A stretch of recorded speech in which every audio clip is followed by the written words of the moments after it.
Abay, bida po natin muli ang isang na-cutie cam na alaga. Umuwi din ba sa yung pets ninyo na kung ano-ano ang tinangay from the outside world? Aba, ibahin nyo raw ang catch of the day ng isang muning sa Bulacan.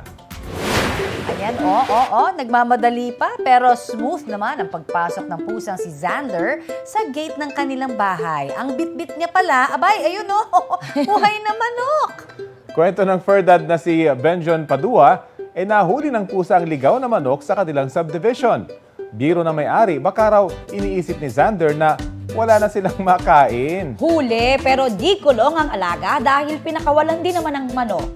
Ang video halos 400,000 na ang views. Trending! May naghahanap ng manok? Ayan po ang video.